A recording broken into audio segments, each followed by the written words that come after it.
Think about it, you're heading to work in the morning. Someone is rude to you on the way. Maybe someone you know, maybe a stranger. A single sentence, a single glance, and that moment passes. But you can't move past it. Hours later, you're still turning those words over in your mind. What you could have said, why you stayed silent, why you were silenced.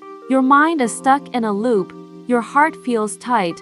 This is exactly where we need to stop, because it wasn't the event that exhausted you. It was the fact that you were still carrying it.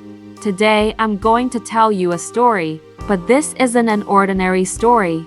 This is a story that carries perhaps the most important lesson you will ever hear, and at the end, I'll share a small, quiet practice you can do every night before you sleep, to lighten the weight in your heart, to clear your mind. If you're ready, let's begin. Years ago, at the foot of the mountains, in a small town, there lived a young man named Arjun. Arjun was intelligent. He was hardworking. People liked him. But there was something he carried inside that no one could see. Not even he himself could fully see it. He reacted to everything. When his neighbor played music too loudly, Arjun's stomach would knot up. When his boss ignored his idea in a meeting, Arjun couldn't sleep for hours that night. When a friend said something unintentionally belittling while making a joke, Arjun would carry those words around inside him for days. People would say, "Why do you overthink everything?" Arjun didn't know why either. He just couldn't let go. One day, while walking along a mountain path far from town, he came across an old man. The man had a calm face, light steps, and a small bundle on his back. It was as if the world had placed no weight on him at all. Arjun greeted him. The man smiled. "You look tired," said the old man. "Has it been like this for a long time?" Arjun wasn't expecting that. Usually people asked, "How are you?" waited for "I'm fine," and moved on. But this man stood there as if he was actually waiting for an answer. Arjun stopped, thought for a moment, and said, "Yes, just yes." The man nodded. "Come, walk with me for a while." They began walking together. They stayed silent for a long time. Then the man picked up two small stones from the side of the road. He took one in his own hand and held the other out to Arjun. "This stone is like someone who has hurt you," said the man, looking at the stone in his own hand. They said something. They did something. And then they left. He placed the stone on the ground. There, the stone stayed here.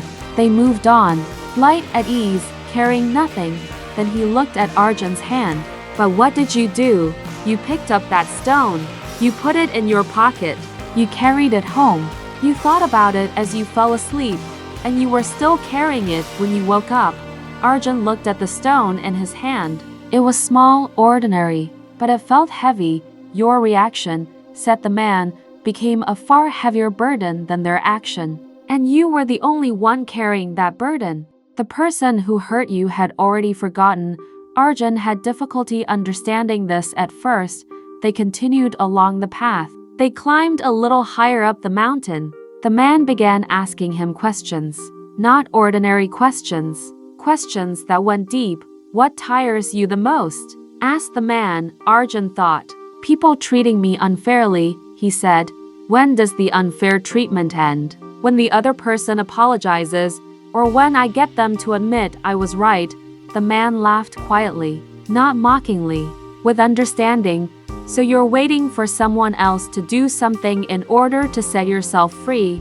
Isn't that the same as handing your own freedom over to someone else?" Arjun said nothing. Because he had nothing to say, the man continued. "When someone says something hurtful to you, that moment passes, but you keep replaying those words inside yourself. It's as if you're inviting that person into your mind and saying, 'Come, say it to me again.'" This sentence hit Arjun so hard that his steps slowed. The man noticed. He stopped. He turned to Arjun. "Let me tell you something. Not reacting is not weakness. Controlling your reaction is the greatest strength, because you can't control everything in this world, but you can choose what you carry." After that day, Arjun decided to try something. Every time something happened that hurt him, he paused and asked himself, Do I really want to carry the stone? The first week was very hard. Almost every time he wanted to say yes, because he was used to carrying. Reacting felt natural. Staying quiet felt strange, but gradually he noticed something. With every stone he let go, a small space opened up inside him. Every time he said, "No, I'm not carrying this," he felt a little lighter, a little clearer. Weeks passed. One day as he was leaving work, his boss said something harsh. Normally Arjun would have gone home and turned those words over in his mind for hours. This time he noticed there was a stone in his hand. He looked at it and quietly set it on the ground. He went home, had dinner, sat in the garden for a while, looked up at the sky. He hadn't had such a peaceful evening in years. Now I want to tell you about that simple daily practice. Tonight, before you sleep, take a few minutes for yourself. Sit somewhere quiet. Slowly close your eyes. Was there a moment today that left you feeling heavy? A word, a look, a disappointment? Think about it. Don't run from it. Just see it. Now imagine it as a stone in your hand. Feel its weight and ask yourself, did I throw this stone, or did someone else throw it at me? Whatever the answer, now whisper to yourself, this stone is not mine. I release it. Take a deep breath and set that stone down on the ground in your mind. Let it stay there. Let it belong to today, not to you. Do this every night. It seems small, but over time you'll notice. You wake up a little lighter in the mornings. You look at situations with a slightly wider perspective. Other people's words settle into you a little less deeply, because what changes you isn't grand realizations. It's small, quiet, repeated choices. Someone may treat you rudely. That is not in your hands. But whether you pick up those words or not, whether you carry them or not, that is entirely your choice. Your reaction is your power. And with every stone you set down, that power grows.